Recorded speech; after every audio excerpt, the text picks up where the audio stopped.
अस्सलाम वालेकुम जी। Welcome to all of you. मैं हूँ फ़िज़ा रहमान, आपके सीएसएस जर्नी के पार्टनर। इस प्लेटफॉर्म पे आपको सीएसएस से रिलेटेड जितने भी बेसिक सवालात हैं, जितने भी क्वेश्चंस होते हैं, किसी भी एस्पिरेंट के जब वो पहली मरतबा सीएसएस के बारे में सोच रहा होता है, फ्रेश ग्रेजुएट है और किसी ने सजेस्ट कर दिया है कि जी सीएसएस का पास कर लो, ज़िंदगी बन जाएगी। तो अब वो बेचारे ने सुन तो लिया है, कोशिश करता है, गूगल पे सर्च करता है कि सीएसएस क्या है। अच्छा जो पता चलता है कि जो फेडरल पब्लिक सर्विसेज कमीशन की तरफ से ये हर साल एक इम्तिहान कंडक्ट किया जाता है। फरवरी में इसके इम्तिहान होते हैं, 12 सब्जेक्ट्स होते हैं, 6 कंपल्सरी होते हैं, 6 चूज़ करने हैं। तो ये तो अभी तो मैं ग्रेजुएट हुआ हूँ, इतना मुश्किल से मैंने 4 साल 5 साल की डिग्री मुकम्मल की है और अब फिर से 12 सब्जेक्ट को भी इतनी जल्दी तैयार करने। फिर उस बेचारे ने मिथ्स इतने सारे सुन लिए होते हैं कि मैंने तो भाई फ़लाँ बंदे ने 4 महीने में तैयारी कर ली, फ़लाँ ने 6 महीने में तैयारी कर ली। लेकिन दूसरी तरफ वो सुन रहा होता है कि फ़लाँ को 2 साल लग गए तैयारी करते हुए, 5 साल लग गए। बहुत सारी वीडियोस आपको मिल जाएंगी जिसमें बताया जा रहा होता है कि जी मैंने 5 साल लग गए हैं मुझे सीएसएस की तैयारी करते करते। तो बिल्कुल भी घबराने की ज़रूरत नहीं है, क्योंकि हर बंदे का ना एक अपना सिनेरियो, एक अपने सर्कमस्टांसेस हैं।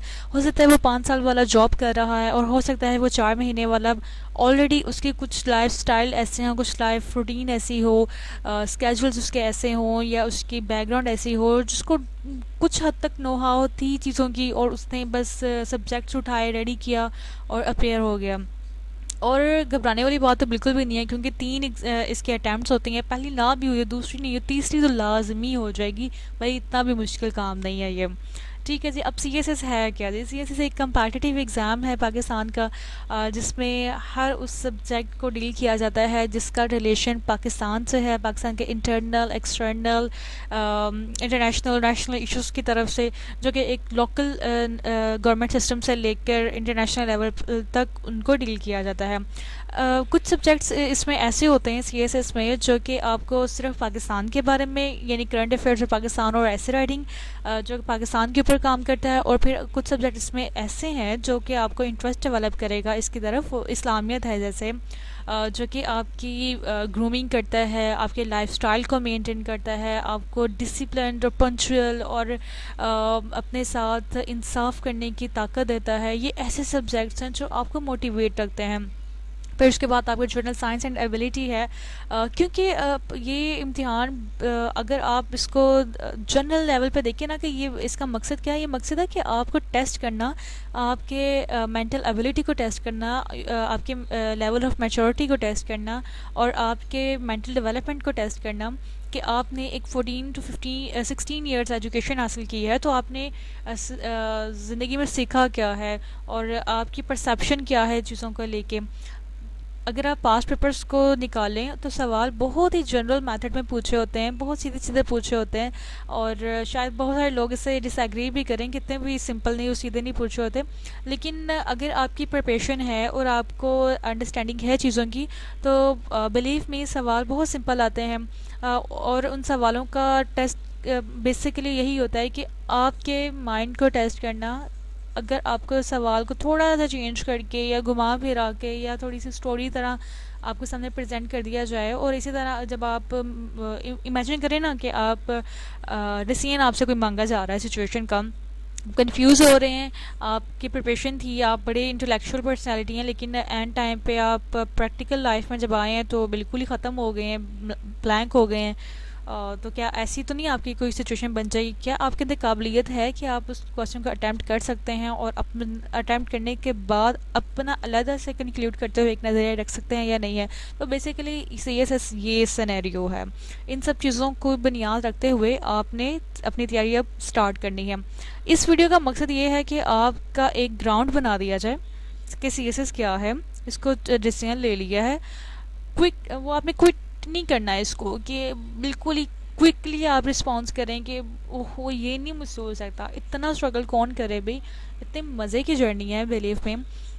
मैं अपना अगर बताऊं तो जब मैं सीएसएस की जर्नी मैंने अपनी स्टार्ट की तो मुझे तो भाई इतना ही पता था कि पाकिस्तान के इंडिपेंडेंट स्टेट क्या है और who was the founder of Pakistan. जब मैंने करंट अफेयर पाकिस्तान अफेयर का सिलेबस निकाला तो मैं तो बड़ी परेशान हो गई कि ये इतनी चीज़ें कैसे, मुझे तो पता ही नहीं, मैं तो कभी न्यूज़ नहीं सुनी थी, न्यूज़पेपर नहीं कभी पढ़ा था। और फिर पाकिस्तान की domestic social and political issues, इनमें फ़र्क क्या है? पाकिस्तान के तो इश्यूज सीधे सीधे हैं, इकोनॉमी इशू है, एजुकेशन का निज़ाम नहीं है ठीक, पॉवर्टी है, और अनएम्प्लॉयमेंट है। यही सुनते आ रहे थे, ये तीन अलग से क्या चीज़ें आ गई हैं, कंफ्यूज होता है। लेकिन यहाँ पे इस प्लेटफॉर्म को फॉलो करें आप और इस मेरी आने वाली तमाम वीडियोस को आप फॉलो करते जाएं, सुनते जाएं और कमेंट्स करते जाएं कि आपको किस तरह लग रहा है, आपके क्वेश्चंस कंप्लीट हो रहे हैं या नहीं हो रहे हैं। क्योंकि मेरा मकसद इस चैनल को बनाने का यही है कि वो बच्चा जिसके यहाँ तो फैमिली में कभी कोई ब्यूरोक्रेट था, वो बच्चा शायद पहली मरतबा ही ग्रेजुएट, अपनी फैमिली में से पहला ग्रेजुएट बनता है, और हो सकता है कि उसकी ये ग्रूमिंग ऐसे इन्वायरमेंट में किसी भी वजह से नहीं हो सकी जो कि पाकिस्तान को और उसके इश्यूज़ की बुनियाद चैलेंजेस को फेस करता है, या कभी उसने कानों पे पड़े हों ऐसी बातें। तो ये उन बच्चों के लिए है ये चैनल, और बहुत सारे एक्सपीरियंस्ड लोग भी ठीक है जी। तो परेशान होने वाली बिल्कुल बात नहीं है कि इसमें आप हर तरह के एस्पिरेंट होंगे। हो सकता है कि इस वीडियो को सुनने वाले बहुत सारे ऐसे एस्पिरेंट्स भी हों जिनके न्यूज़पेपर पढ़ना, न्यूज़ सुनना और डिबेट करना इश्यूज़ के ऊपर उनके लिए बड़ी रोज़मर्रा की ये बातें होंगी।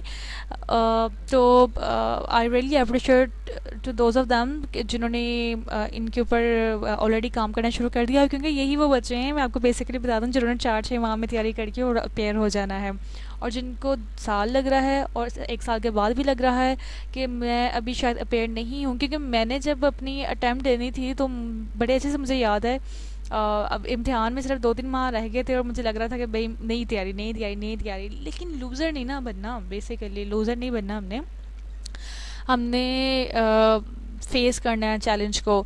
तो अगर तो आप तैयारी करके भी, दिन रात मेहनत करके भी आप कहते हैं कि अपेयर अभी नहीं होना, अगले साल अपेयर हो जाएंगे, अभी ज़रा मुझे लगता है कि शायद मैं फ़ेल हो जाऊंगा तो बड़ी बेइज्जती हो जानी है, कुछ भी नहीं होने वाला। चैलेंज को एक्सेप्ट करें, फेस करें, क्योंकि जब तक आप उस ग्राउंड में बैठेंगे नहीं ना, आप इम्तिहान देंगे नहीं, क्या हो जाएगा? पहले अटैम्प्ट में ही पास होगी ना, कोई बात नहीं, अगली अटैम्प्ट दे देंगे। क्यों उन्होंने रखी हुई है? एग्जामिनर वो जो सेट कर रहे होते हैं उन्हें भी पता होता है कि इतना भी आसान सबके लिए नहीं है। सो परेशान होने वाली बिल्कुल भी बात नहीं है। इस वीडियो में इंशाल्लाह ताला मैं उम्मीद करती हूँ कि आपका माइंड सेट हो गया है कि CSS बहुत मुश्किल चीज़ नहीं है। नेक्स्ट वीडियो में इंशाल्लाह ताला हम मज़ीद इसके ऊपर बात करते हैं कि सब्जेक्ट कैसे चूज़ करने हैं और न्यूज़पेपर और न्यूज़ का क्या रोल है, और हम इसमें मज़ीद तीसरी बात ये करेंगे कि सेल्फ बिलीफ कैसे डेवलप करना है। So stay tuned, subscribe my channel and do comments. जो भी क्वेरीज हैं, पसंद आ रहा है, नहीं आ रहा है, और जो सवालात हैं जो मैंने हो सकता है बहुत सारी चीज़ें नहीं मैं सही तरह से डिफ़ाइन कर पाई, आप उस पर सवाल करें, मैं इंशाल्लाह आपको रिस्पॉन्स करूँगी, क्योंकि मैं हूँ आपकी CSS पार्टनर।